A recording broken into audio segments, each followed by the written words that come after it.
Greetings traveler and welcome to another one of my speed builds. For today our travels bring us to Mount Komorebi and we're building a Chinese-Japanese house with a modernized interior. So that's what we're checking out in today's video and I'll be seeing you again in a bit.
So hi again, I've missed you guys so much. I'm really sorry, but you can probably tell from my voice that I'm a little sick, but I just couldn't put out today's video without a voiceover, like to explain my disappearance, but I was basically busy with work and then I got sick, so I couldn't do a voiceover, but today I'm finally feeling a little better, so I thought I'd do this voiceover for you, although I do sound a little rough. But enough about that. Actually, before I talk about anything about this build, just a quick disclaimer that this isn't meant to be a culturally accurate build in any way, shape, or form. The exterior is a mix of Chinese and Japanese, but it does have a modern interpretation with some cultural inspiration and some cultural aspects added to it. But other than that, it's not meant to be accurate at all.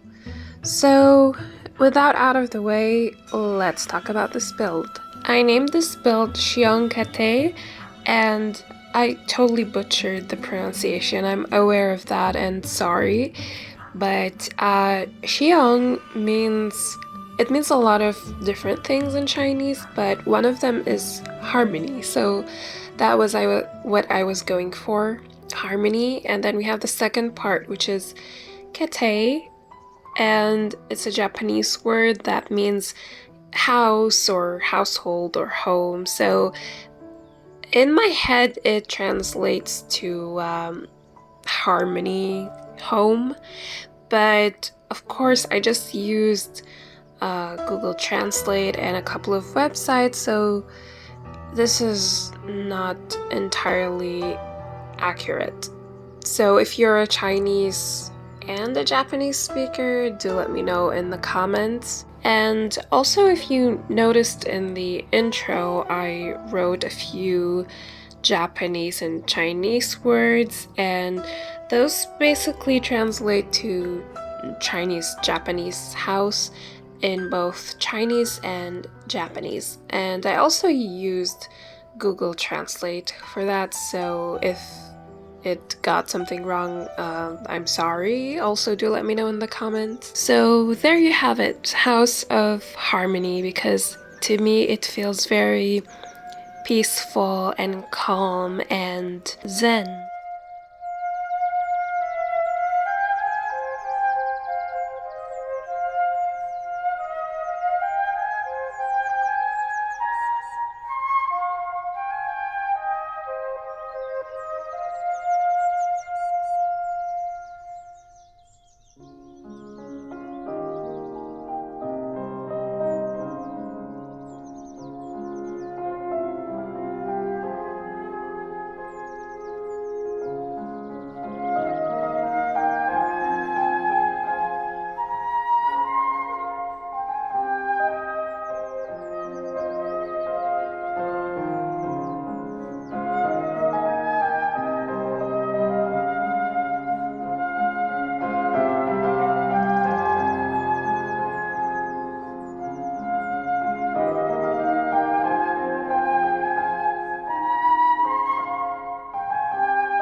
So the other very little part of this video is the part that you're seeing right now, and it's basically me redecorating my... I don't know if I can call it an apartment because it isn't, but let's call it an apartment for now. So it's me redecorating my current apartment in The Sims, and that's why it looks very weird and it doesn't really match the rest of the build, but this is actually the reason I started this whole build.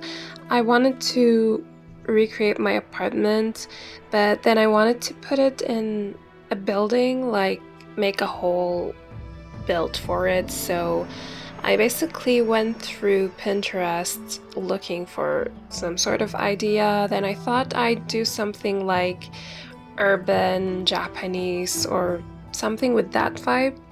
Then I came across a lot of different reference photos that I used as an inspiration for this build. And yeah, so this is the room that I'm renting, because that's what it actually is, and it's not actually even a room, it's just a partition, but who's complaining? Seriously though, the rent situation here in Dubai is unimaginable. Like, you just rent the smallest spaces for the most ridiculous prices, and unfortunately this is how it is in this country, so what can I do? I mean, in Syria, like, yeah, everything was shit, and I mean, you know, you probably have a clue, and plus I've talked about it a lot before in my old videos. But I had a one-bedroom apartment that I was sharing just with one roommate, and it was completely comfortable, and comparing like the prices in both countries, I wasn't paying that much before in Syria. This was before, not now. But enough about that. I don't know why I got sidetracked. This build comes with this little, like, I don't know, cafe, restaurant, shop, like whatever you want to do. It could be this cute little Asian bakery, or, you know, just a cafe where you can go and like either buy some baked goods, or you can sit down and have some of the food. Maybe they serve ramen or something, like, I don't know. So you're gonna need the Live-in Business mod, I think it's called, by Little Miss Sam, if you want to run the business on this residential lot. And now we're in the interior of the actual house. The way I started the interior might be a little confusing, but I just wanted to get my own room out of the way and then do the rest of the house. So my room is actually on the second floor of the build, but now we're on the first floor.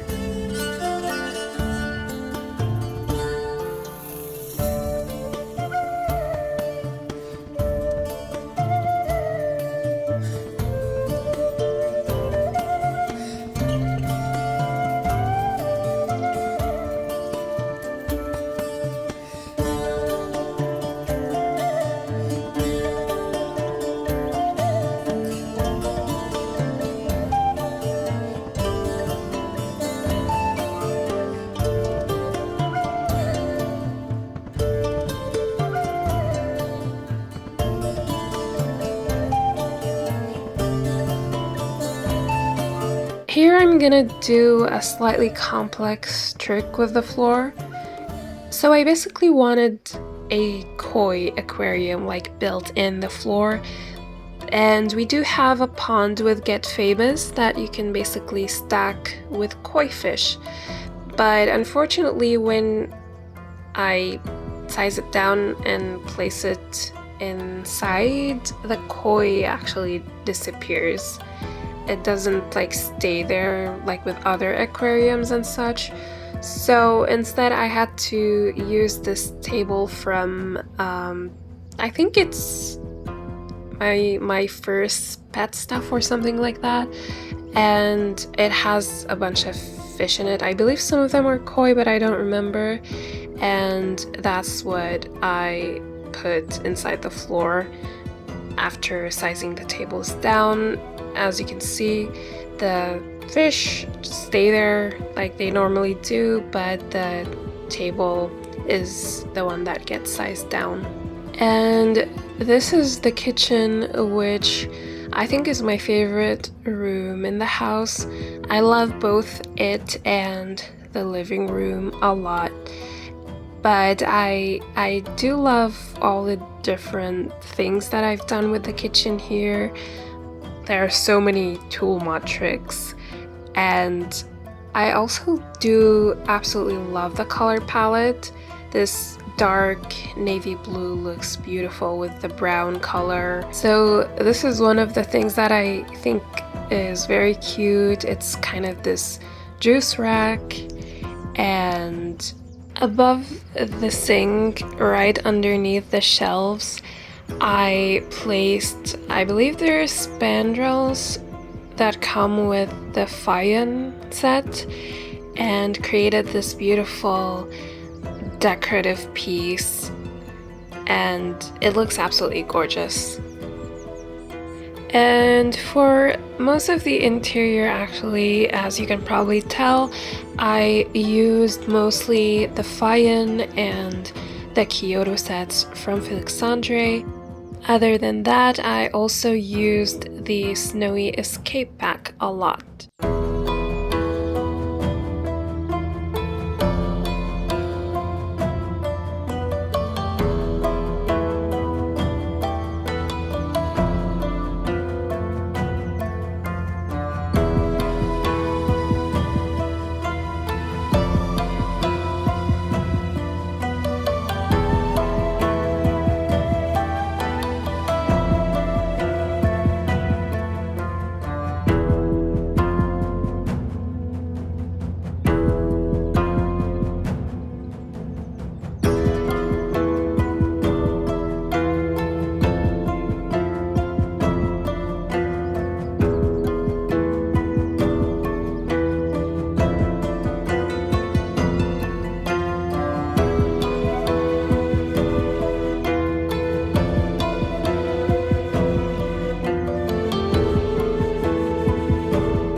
Here I used the bidet trick again that I used in one of my previous builds, and it's basically just sizing down this Snowy Escape shower and then slightly lowering it into the ground. And then you just have to hide the mirror somehow, because mirrors can't be sized up or down, so when you size the shower down, the mirror just stays the same size. So you just need to hide that, and then you have a perfectly convincing bidet. And in some cases it can still be functional as a shower, so yeah, that's another plus, I guess. And I don't think it really works with any of the other showers, because the Snowy Escape shower is the only shower that has that, I don't know, bidet look.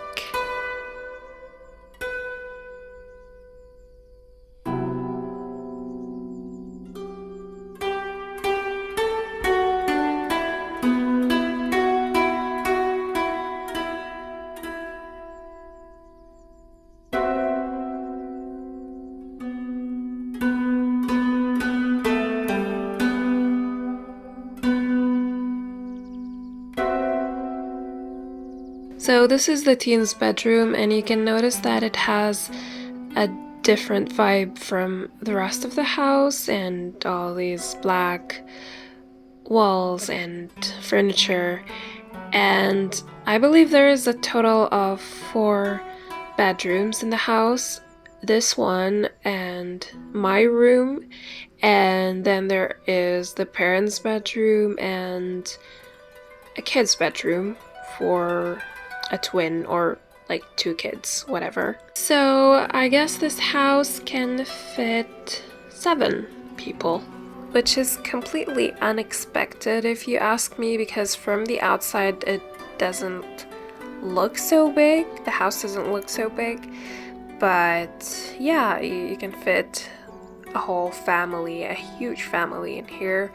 And you know, it's not actually that big of a house, but because the rooms are so small, I was able to fit a lot of rooms in it, and not to mention that it's 3 stories high, so that definitely helps.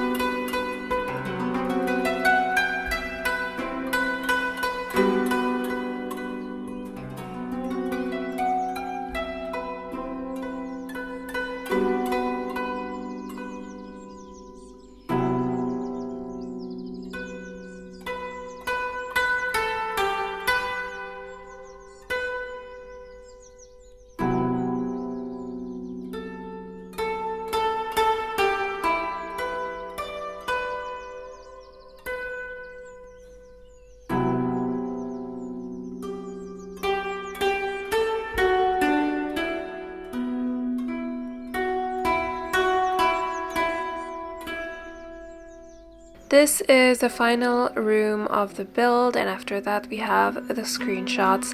So thank you so much for watching. I hope you enjoyed this video, and I hope to see you again in the next one. Don't forget to like and subscribe if you haven't yet, and the tray files and the CC links are on my Patreon for free and on CurseForge. You can find the links in the description. This lot will also be on my gallery. As usual, special thanks to my patrons. You guys are the best. If you want to support me there, I would really appreciate it. Love you all and see you soon. Bye!